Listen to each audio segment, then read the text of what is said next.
Now, ladies and gentlemen, we move on to the next session, which is our panel session on digital loan collection, the next big thing in banks.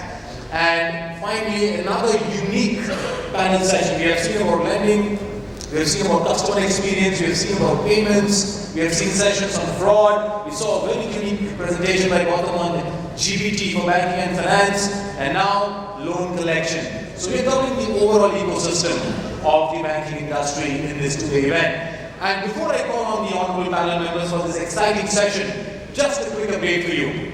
After the panel session, we will be directly moving on with the next presentation on language can enhance your customer experience. Do you know how? By Mr. Anik Faujdar from Reverie Technology, followed by the announcement of the winner of the Sinex LinkedIn contest, and then we start with the India Banking Summit Award Ceremony 2023 with the chief guest, Shri Viswaketan Das, CEO of Indian Institute of Banking and Finance, delivering the keynote address. And then we start with the nominations and the winners. And once we wrap up with the award ceremony, we'll have the networking, evening high tea and breakfast. I'm sorry, not breakfast, networking, evening high tea and refreshments for all of you. So you have to stay tuned with us till the end of the award ceremony to enjoy your networking, high tea and refreshments. With that said, ladies and gentlemen, now please help me welcome the next panel on digital loan collection. With a big round of applause, our honorable panel members in the order of the sequence. Joining us first, Mr. Vinod G, Head of Data Science from South Indian Bank. Can we have a big round of applause for Vinod? Vinod, welcome to the panel. Please have a seat. Joining Vinod, we have Mr. Vijay Kumar, SVP and Head of Special Assets Unit, Unity Small Finance Bank. A big round of applause to Vijay. Vijay, welcome to the panel. Joining next, we have Mr. Dheeraj Mohan, Head of Strategy and Analytics from Equita Small Finance Bank. A big round of applause to Dheeraj. Dheeraj, welcome back. Please have your seat. And now, ladies and gentlemen, we would like to call on our honorable moderator, Mr. Siddharth Agarwal, Founder and Managing Director from MobiCure. A big round of applause to Siddharth. Siddharth, welcome to the panel. Please have your seat.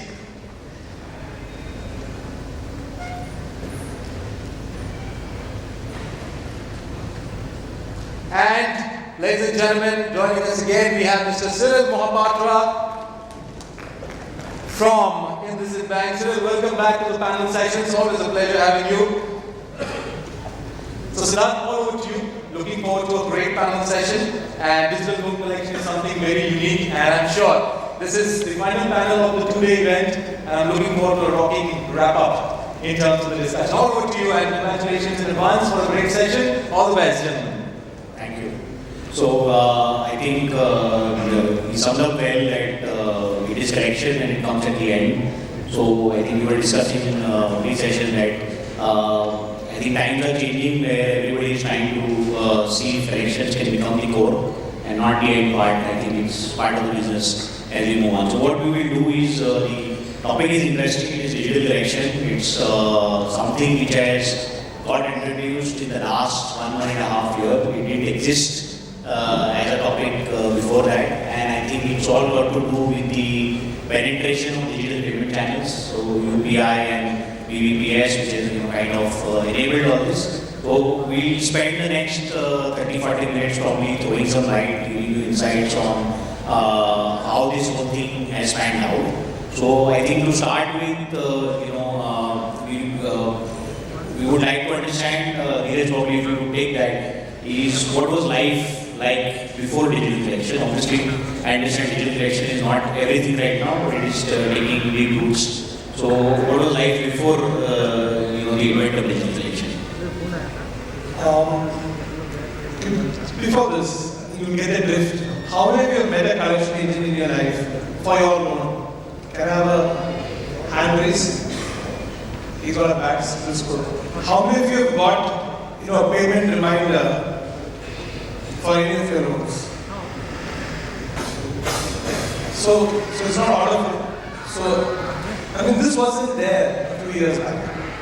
And that's the space. It is in us today, large set of our customers haven't reached the space where you and I are sitting today. So if he misses an EMI, for whatever reason, the next reminder is someone knocking on his door. And it's an individual who's generally on a bike, If it's collection staff, they have to go 30, 40 kilometers. It's not the neighborhood banks as we know. And then they have to go and ask people. And if some of you have met a collection agent, they are not the most pleasant. Because they look at you as a defaulter, unfortunately. So, and they have come to rightfully take their money. So the interaction is never going to be good. How much of our user experience, customer service, be nice to them. It's not collection agents' DNA is to get money forcefully or coerce the person to get money. So this is how life was, and this is how life is for a lot of people in India. They will see a two-wheeler coming up to their porch. They will see a guy coming out who's never going to smile at him and is going to say, "You are late on your payment. Give me money now." And imagine who carries their EMI in their wallet. Means I certainly don't. I don't expect any of them to carry money EMI in their wallet. But that's how life used to be. So that's, I think, good start to this. So coming to you, Vijay, picking up from there. Before digital was invented, it was more door-to-door public call centers reaching out. Now, with digital, there is a digital way of reaching the customer. So can you throw some light to the audience in terms of what exactly this entire, the hype around digital collection, what exactly does it do? Digital collection enables you to collect your money much before the amount is due by reminding them well in advance. Either a message goes to you, or a voice message goes to you, or an email goes to you, or a WhatsApp reminder goes to you. And that is one way of ensuring that the money is collected by the bank in time. The next is, let's say somebody misses the due date. Then how do you reach out to that? So one, you have voice blast, you have SMSs, you have WhatsApp, you have email blast. And what helps them is the payment gateway, enabling them to make the payment instantly as they wish. If somebody has missed the payment for whatever reason, and if they want to make the payment immediately, your ecosystem helps you to make the payment immediately, clicking on the link.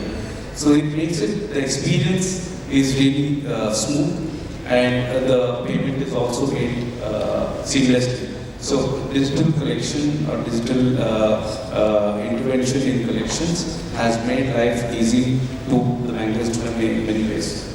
And thanks to the fintech innovation which continues.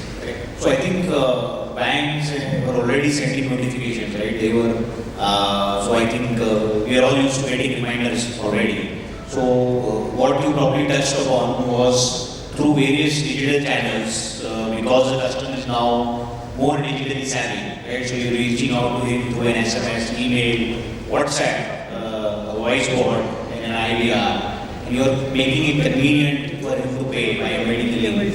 So I'll push the question further, so how is this whole thing making it more customer-centric? Cyril, maybe you want to pick up on that. So I think we are moving towards where the loans, we are saying the customer is the center of the loan, and we are building the entire loan cycle around the customer.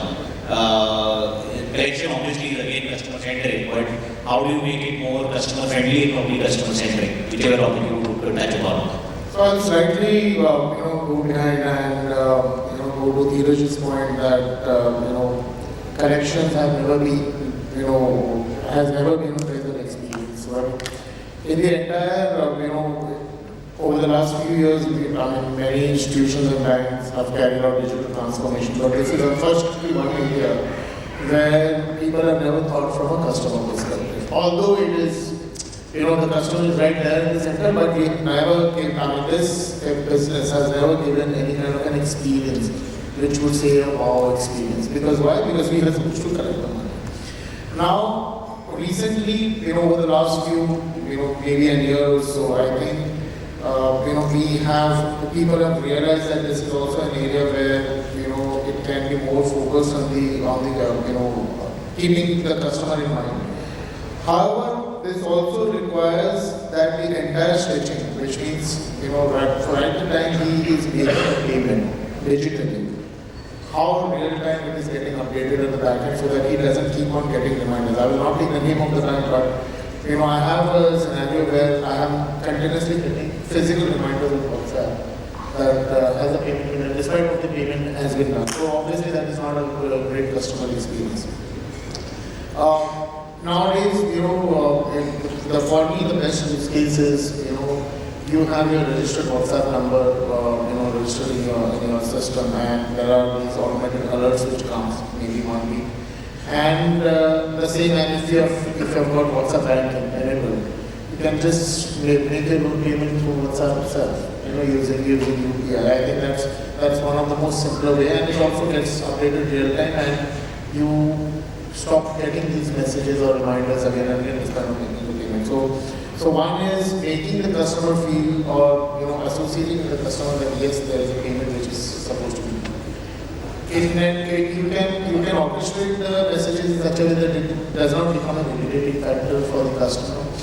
Second is in your app itself, in your mobile banking app or in your payments app, you embed the payment feature itself upfront and give the customer the choice,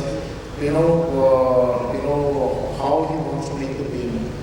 And even if he wants to close the loan or he wants to foreclose the loan, give that option to him. But let the customer decide, of course, keeping all your guidelines in place. But give that flexibility to the customer and make the journey in such a way that it does not become an inconvenience to the customer. So you are basically saying, I think Dheeraj pointed out in a more polished way. But if I have to put a word, so far collection was the ugly business, right? So you are trying to make it non-ugly because there isn't a human that is interacting. You are just interacting with the system. So you do not have the stress of somebody probably bothering you, reaching out to you. And from the bank side, you are doing a job of reminding the customer, making him aware that if he is not paying, his credit score is getting impacted. You are doing all that, but you are trying to do it in a more completely non-human manner, reaching out digitally on his probably preferred channel. So WhatsApp, as you guys I think it's become a very common way of reaching out to the customer when the links come in.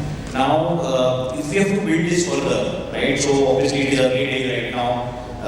As of today, though, if you send out a message in the customer page, I think all of you will clap because that's like a big thing that has happened in the last 1.5 years. But if you have to build this down further, that we make it more customer specific and customer centric. So probably reach out to the customer on his preferred channel. So you have SMS, email. So for example, a farmer may not want to, will definitely not have an email address, right? So rural portfolios that we're talking about. So voice probably is the best channel to reach out to these guys, right? So you do an idea or a voice bot to them, and if they say they want a link, you just send a link. Everybody is now used to paying by UPI. So that also reduces your load of free cash collections and things like that. So we'll probably touch upon that a little bit later. But coming over to you, given your expertise in the complete machine learning and AI always is an exciting discussion. So all of us are trying to figure out how does it add business value. But how do you apply your AI and ML principles in terms of reaching the customer at the right time? So what are the things you would consider, and would it really help? Or is it just too much of science we are applying and we are probably not getting any output? Very interesting question. See, I think the usage of artificial intelligence and advanced analytics is relatively recent in the BFSI sector in the space of collections. Yesterday there was a lot of discussions on how it is being used in, let's say, credit risk assessment. You could throw some light if you have done something around this, probably the audience. You can keep the confidential information behind, but at least how you are probably using it and then build upon that. Sure. So typically, therefore, all of these modeling has always been used in the credit risk assessment side. But in the recent times, there has been a lot of usage seen in the collection side. I think the right stage for any bank or financial institution to start deploying, advanced analytics or ML-based models is even before the customer gets into default. So when a customer has not defaulted at all and he has been regular, it becomes very important for us to assess the riskiness of that customer at that point of time to kind of predict who among those customers are likely to bounce their next EMI. Right? And once we have identified that yes, these are the customers who are kind of the cats on the wall, you kind of have a much cheaper IVRS blast or an SMS blast which nudges him saying that, you know what, there's something called civil, and sure you're going to pay on time, but in case you're not going to pay on time, you may end up spoiling your super record. Maybe I'm putting it a bit crudely, but there are, English is a sophisticated language. For that matter, any language is great to convey gently that he is going to be in some kind of a problem if he is going to delay or bounce the next check. And the advantage of this is that when the customer defaults, right, then the cost that has to be incurred is hefty, maybe 100 times, 200 times the cost you are going to pay for making these kind of merges. What makes it prohibitive is you have got probably 10 lakh customers, of which probably just maybe 1,000 will be default. And therefore, you can't send these kind of SMSs to 10 lakh customers. And that is where your AI/ML models come into play and identify, if not the 1,000, but at least the 50,000 customers out of the 10 lakh who are likely to do that. So you get the best of both worlds. Taking this further, once a customer has defaulted, today most banks, I won't say all, but most banks and financial institutions have got a very simplistic bucket-based collection strategy. A first bucket customer, go for calls. Second bucket customer, send somebody to the call. Third or fourth bucket customer, repossess the asset. Right? Now let's talk of a situation where a customer has defaulted just the first one. So he's in the first bucket. And you got two customers who have defaulted the first bucket. One customer was sourced just 3-4 months back. And the other customer was sourced 3-4 years back. Now obviously they are not in the same risk level. Right? And therefore, you cannot have the same kind of a strategy.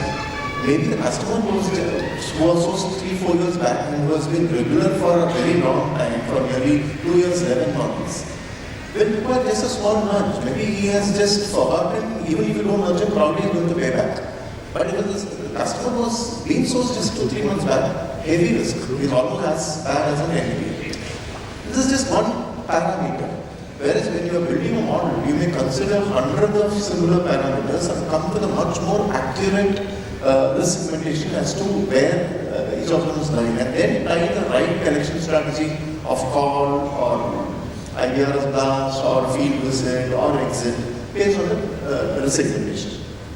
The last point which I wanted to make on this space of AI/ML was the customers who are already in NPA. He's defaulted, he's gone into NPA. Then you can, AI and ML have helped to come up with the recovery models. So it kind of tells us how much probability does each of those NPA customers have to pay back or come out of NPA. So therefore you can actually tie up your collection efforts according to the risk segmentation. The common thread, to summarize the entire usage of AI/ML in this space, for this, segment the customers based on the risk levels, using accurate models, right, and come up with the right collection strategy, which will be commensurate to the risk levels rather than to something much more simplistic. That's the underlying thread. I think you are trying to say the ML in terms of predicting the propensity of the customer to default. Obviously, we want to predict the propensity of the customer to pay, but let's say it's equivalent, you are trying to predict the propensity of the customer to default, right? Now, how is it wishful thinking that we say that we will be able to also, by ML, able to determine which customer, so I think we discussed language, which customer needs to be contacted at what time, in which preferred language, through which channel, right? Because it's a complex mix. We heard IVR, we heard SMS, WhatsApp. So is it going to be possible somewhere down the line? I'm sure there are already people who claim to do that. But is it visual thinking, number one? Second, is it possible to get to that level of detailing in terms of the customer? Third question is, even if we get there, or a related thing, is it worth all the effort? Finally, you are sending in 5 messages, you send in 1 message in the afternoon on WhatsApp. Is it worth getting to that point? Probably anybody can chip in to add some more insights. In my view, it's absolutely possible. Depending on the size of the financial institution, the kind of data churning which happens, maybe some institutions can make the machine learn faster. For the smaller organizations, it would take some time, but there are enough inputs that are available in the market today, which can actually make this possible even to the smaller bank. But definitely it is possible. Either you want to add whether it is worth it to get to that level? So I'll tell you, everything has an ROI. Otherwise, we discuss it and we try to white people and we never get done. At least what we've seen is about 6 months back, and we do all of this for customers who are not delinquent and then who bounce their check. Customer who's delinquent and bounce the check, expected behavior, you don't talk to them sweetly. But a person who's not delinquent and then bounces their check, so that's called check bounce. Let's follow this example. For us, it runs very high. So it runs about 25%, which is why not too many banks do the business we do. It just scares the businesses out of them. For us, it's natural. Now, at 25% check bounce, our cost, if I have to roughly put it, is about 0.5% of our assets is the cost of running this collection. We have about 4,000 people. We don't outsource anything because we're scared that if we outsource it, we get into other troublesome treatment. So we do everything on our own. And that's the cost. Now, what has actually changed in the last 6 months? And this is completely eye-opening, and I'm going to charge you for this. In the last 6 months, from a 1% collections, digital collections, last quarter, it's gone up to 50%. It's not a joke, the number. So if out of 100 check bounces or mandate bounces, if I can collect 50 by sending an SMS, sending a WhatsApp, sending a payment link, calling them at the right time and all of that, and gently nudging them and making the repayment a lot more smoother and reminding them of the repercussions if they don't. And about 50% is collected to digital. So what is my effective check bounce ratio? From 25% it's come down to 12.5. So I'm saying, and what does that resulted in? When we say that let's say 50% is the number, for us, it's a global national average. Not global, they're not global, they're national. So they're a national average. That means there are certain branches which are above 50. So what we've now done is branches which are above 50, where they've seen 70% of their collections have come through digital. What does it actually meant? That one collection officer has been asked to stop doing collections and he's moved to a sales officer. This is actually moving assets to protect. So that's real ROI. That's real ROI. So I think it's moving the needle now, and it's just going to get a lot more smarter, a lot more intelligent, and a lot more, I think, self-curing in our bank. And it works well. Correct. So that brings me to an interesting part. So I think the way all of us understand the collection cycle, you try to, earlier it was you would reach out to a call center, send a field guy, and then try to probably do the hard bucket recovery with him. So that's the 3 modes you would get into. So now there is a 4th mode added called digital collection, right? So is it true that digital collection is focused on the auto cure or the bucket X? I think a lot of you use different terms for it, but typically a customer who has defaulted and is not a natural defaulter, is defaulted due to some miss out or some minor cash flow or something, and he wants to pay, and you made it convenient for him to pay. Is digital only effective there, and is it more effective? So I'm assuming the 50% number that you quoted was more on the auto cure side, basically.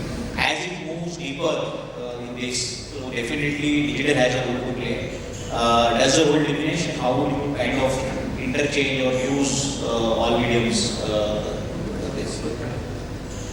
So once, like you said, self-cure or maybe within 30 days of delinquency, all these modes work fantastic and the resolutions are very high. Like you said, 50% or maybe it can push up to 80 or 90. But once it crosses the threshold of, let's say, 30, then you have to move from digital to physical. There needs to be a combined effort. I think we are yet to crack a code which can deliver the message. You mentioned digital. Yeah. We are in the banking conference, not a retail conference. You mentioned digital. Yeah. Okay. Yeah. So we need to have a combination of digital and physical. So to ensure that the resolutions happen in that segment of customers. So and another important blind spot that we have for the entire digital thing if your credentials, like your contact number or your email, if it is inaccurate or the customer changed these credentials, your entire effort goes futile. Then you have to go back to the Stone Age, so to say, that you have to go and knock the door. Yeah, it's today not moving to me. So someone who has missed 3 EMIs, collecting digitally is very, very difficult. Numbers don't move it. But in India, generally people are not willful defaulters.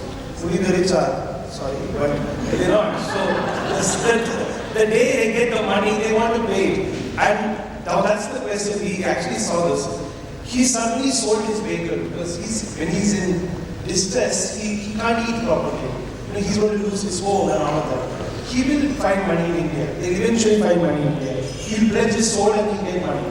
So when he gets that money, who gets it first? Is it him or is it me?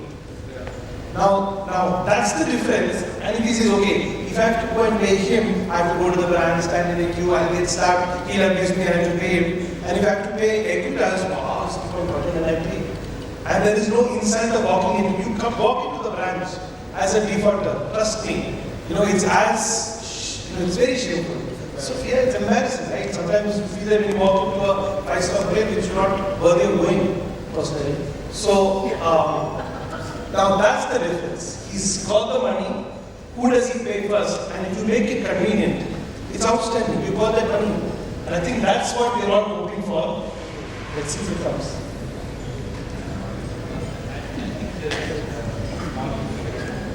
Convenience could be one of the things, but what actually makes the decision is what is the most important thing for you.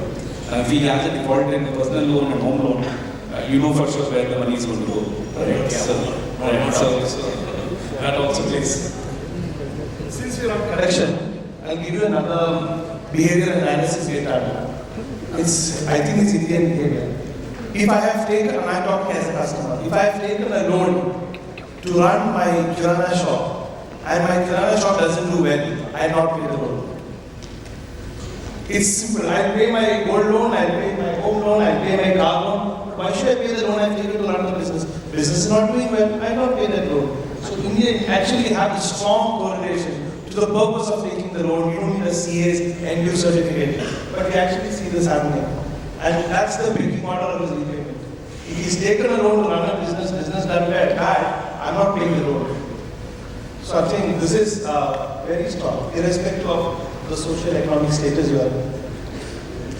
So since we are on the topic of various loans, how easy or difficult is it getting with the new and fancier ways of lending? Right, I'm saying it fancy because you have different types of loans these days. Right, you have a BNPL, credit card was enough. We have a BNPL, we have a peer-to-peer that is coming up.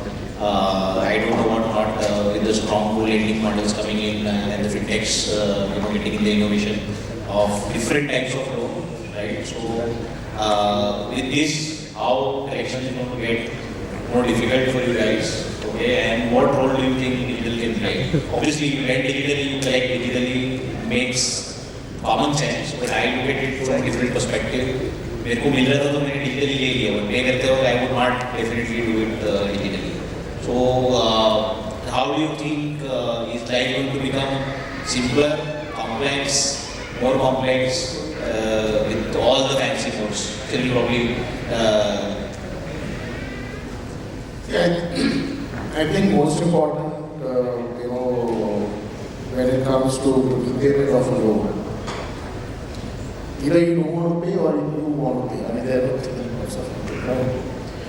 Now, I think while we are making life easier for him to giving an option to make digital payment, pay his loan digitally, I think most important is the continuous engagement that you have with the customer of making him understand that what happens if he doesn't pay his EMI or he doesn't pay his loan on time. And that awareness, I think, is now getting started, but till at least a year back, no one had taken an effort to even make a customer understand that what are the repercussions of not paying a loan. Today, if I have to take one example, say, look at what credit is doing. credit continuously keeps engaging with you on the app and keeps on telling you about, hey, there are some hidden charges. I mean, he makes you feel scared that, pay on time, but also look at these things where you are actually losing money. And as a customer, I don't want to lose my money, right? So I make those payments on time. I get those messages that there are these hidden charges, and if you don't pay on time, you will be paying these charges, or you pay your principal amount slightly extra. Those are the engagement layers which probably helps the customer. Signal interrupt with there. Isn't digital exactly the same way what credit is probably doing? Exactly. It's the same thing, right? You are reaching and managing the customer at various stages. And so, for example, when we send out messages, we tell you pay on time, otherwise there will be additional bounce charges. And then, towards the end of 15 days, we say, okay, there is going to be impact on the CIBIL score. After 30 days, you obviously start scaring him. There's going to be legal, not scaring, but yeah, obviously that's how it is supposed to be. So isn't digital exactly the same medium? Digital is trying to serve the same purpose, or it will probably start serving the same purpose. Exactly, but it also brings out a slight experience layer as well, and also more engaging with the customer for nudging him to go and pay the EMI.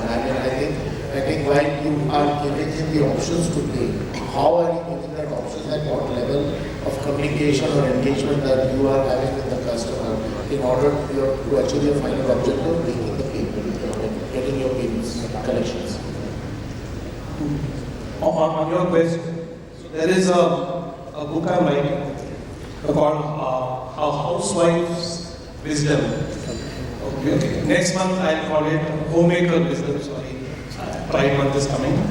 But the easier is it to give a loan, the tougher it is to get back the loan. And homemakers know this. When the maid asks you for 10,000 rupees, your mom or your spouse or yourself give exactly half of that. You never give what they ask for, right? And I think that... I think you bankers also exactly do the same thing. You never give what we ask for. Yeah, I know. But this is a universal route where the gratitude of money comes down. So I think digital has that unfortunate connotation to it of the ease.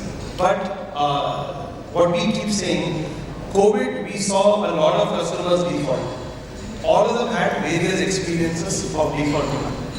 And it's not that they're never going to get a loan the next time. They will get a loan. But this experience will sit in their mind, and then the next time, the way they choose a financer, the way they behave in the default, all changes. And I think digital will help remove that the bad human behavior element in collections, which is very important. The regulators also coming down quite heavily on it. So I think if all of us probably would agree that digital was born out of COVID. I think the need of, because you couldn't send a field guy, so you started thinking in terms of how you would innovate and still reach the customer and recover your money. I think digital was born purely out of that, necessity to reach your customer today, basically. You had something to add?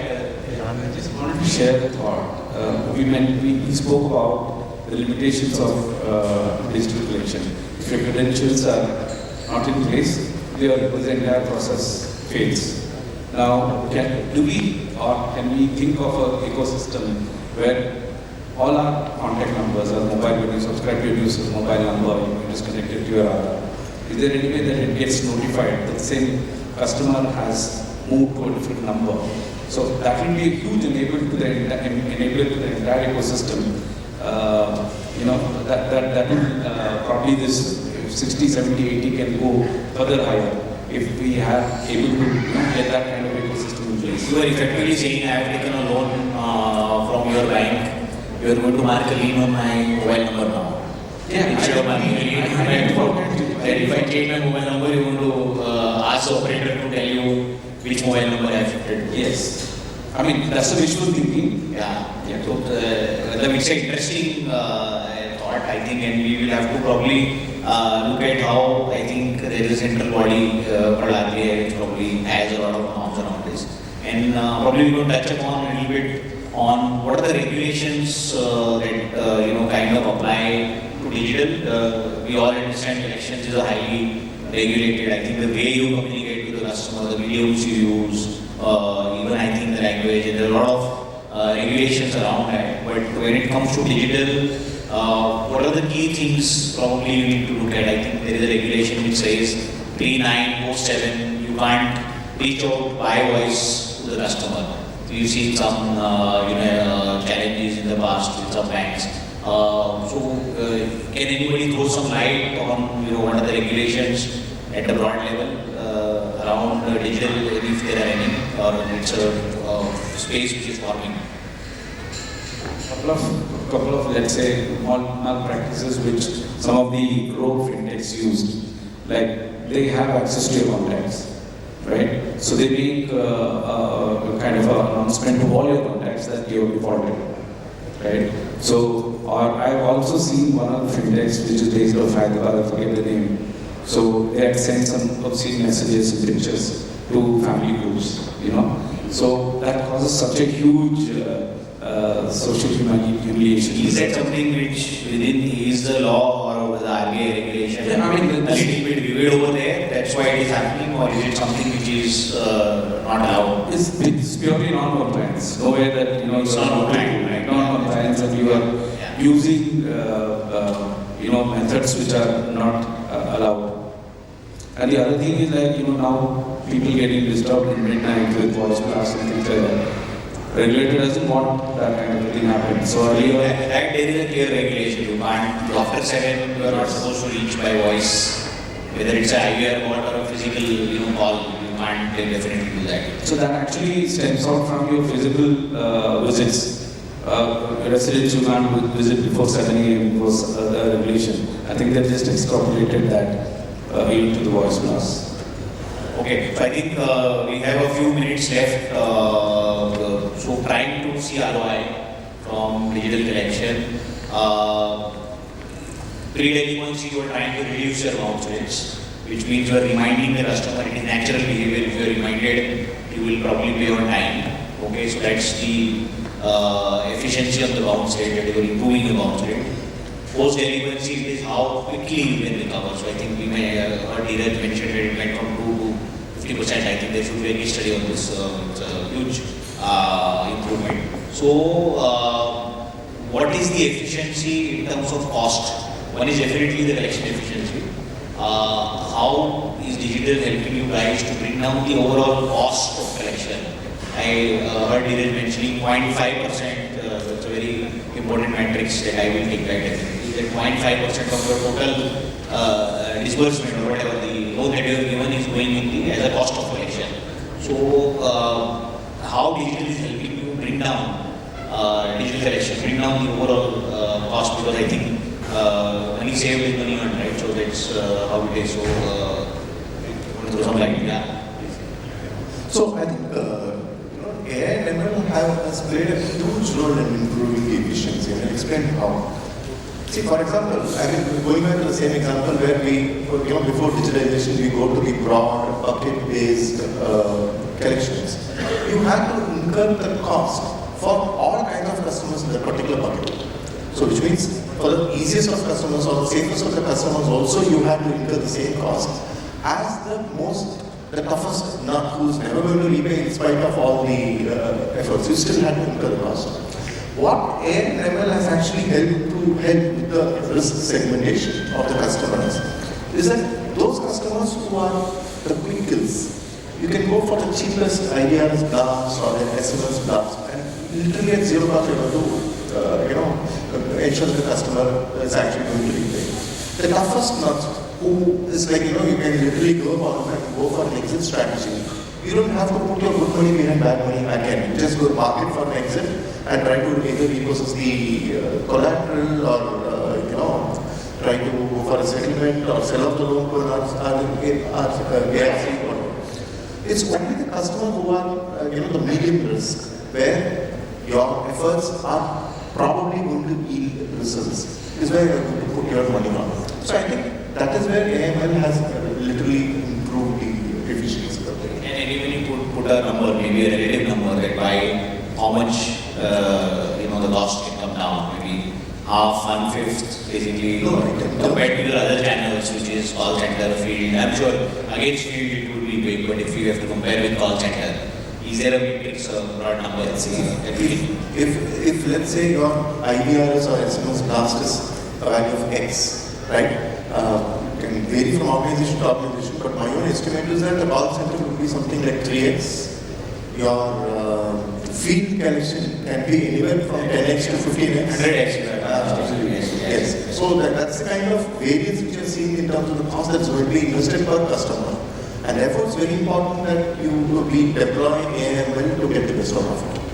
It's kind of a no-brainer that you would have to take this as the first reach out to the customer. Whether you use it as a early warning signal to remind the customer or decide to reach out to the customer, it would be always the first step before you try any other step. Because one, it is customer centric, two, it is cost-wise more effective.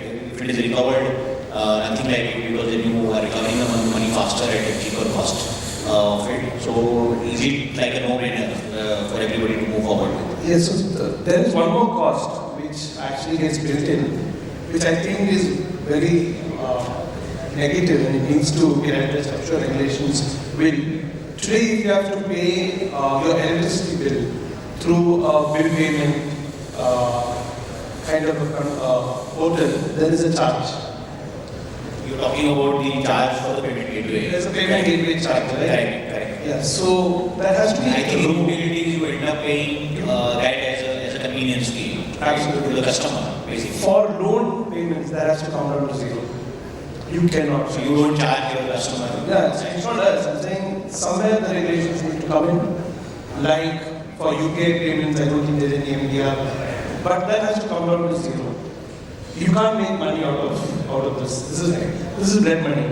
And I think regulations have stepped into many places and have had opinions on it. But I don't think payment gateways should make money out of this. And if that gets enforced on their own, they wouldn't. They're all capitalists. But if that happens, then you've got existing infrastructure immediately opening. Why should cost of collection be 0.5%, 1% to go and collect money from the poor? Poor means anyone who's defaulted doesn't have money. So I think regulations have to come in and let them not make money in it. You have the business of lending. And I think that has to come back from doing lending but in the business of collection. I would put it differently. I don't come from a payment gateway background, but then that's the payment gateway's business, right? He has to recover Cost of doing business. Cost of doing business for the payment gateway. As a bank, it is your cost of collection, right? Which is anyway you are trying to reduce by doing it digitally. So it could be one way or the other. Something which we would be, I think, I'm sure the audience would be curious to know. As a bank, do you charge this to the customer or do you eat up it as a cost of collection at your end? So I can just speak on Equitas. What we do is, if you bounce a check, we charge 200 rupees, called field visit charges, and that accumulates over a period of time. And that becomes leverage for us, saying that, okay, your charges over and above your default is 20,000 rupees, but your loan outstanding is just 5,000 rupees, why don't you pay it? I'll pay off this 20, and it always works. Because I have a legal right to that 20,000, but we don't want to make money on it. Absolutely. So you say, okay, I'm paying off 20, you pay 5, and it works. So we really don't earn money out of it net, but we change behavior out of it. But my point was, if there is a public infrastructure like a payment gateway, they should not earn on this. So I think we are ending on a good note that you are a good banker and you are not going to charge the customer for making it convenient to pay, basically. Great, I think we had probably want to add something to it, please. In fact, I'm just taking a cue from Dheeraj. While you are absolutely right that payment gateway should not charge the customer, I have I want to add over here. We are incentivizing the customer to spend a lot on cards and give reward points. Has anyone thought of incentivizing the customer to pay on time? So that's good food for thought, basically, especially for people who are on the collection side. Again, there could be challenges in terms of regulations, because I understand it's a highly regulated space overall. But I think it's a good thought. I think food for thought for a lot of us in the audience, probably. Anything else anybody would like to add? Do we have time for a question? We are already over time. Yeah. All right, so thank you so much, panel members. Now I open the floor for quick questioning. So please raise your hand and please do introduce your organization and the question to which panel member. You will get the mic. Please raise your hand if you have a question for this wonderful panel.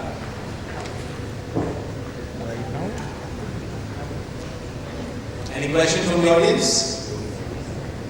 Yeah, can we have the mic, please?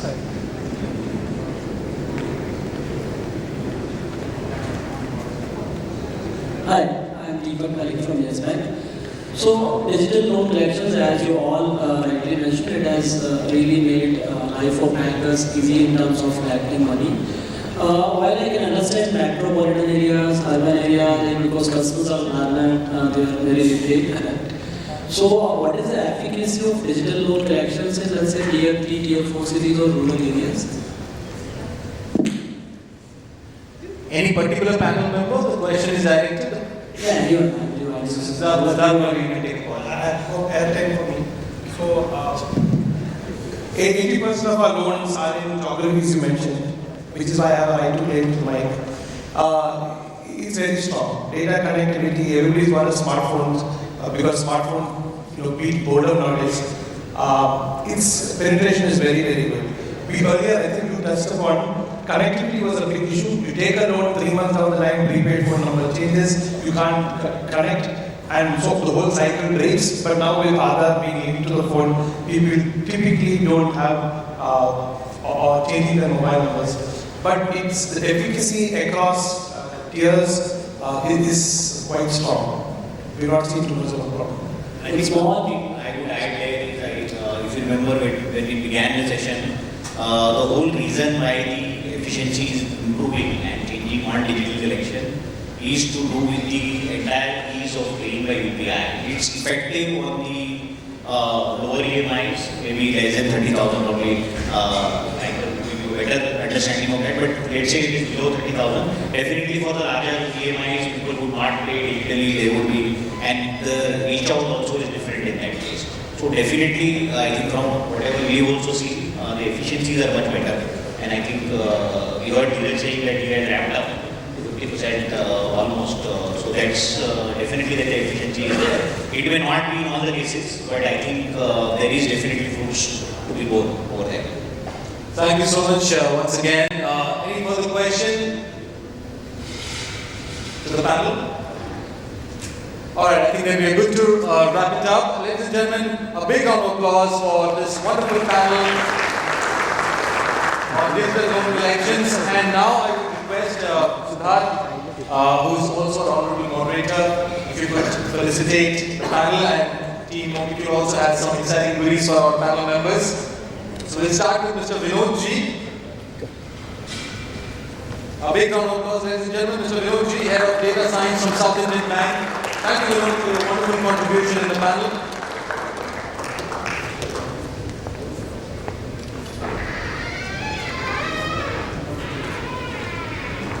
We move on to Mr. Vijay Kumar, Senior Vice President and Head of Special Assets Unit from Unity Small Finance Bank. Vijay, thank you so much for your wonderful contribution in the panel.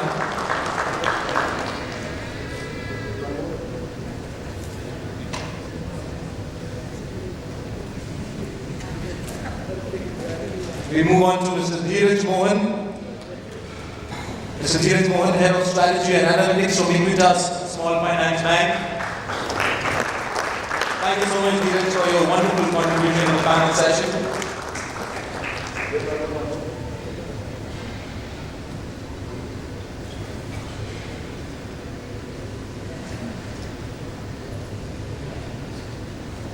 Moving on to Mr. Cyril Mohapatra, Senior Vice President and Head of Digital Banking from IndusInd Bank.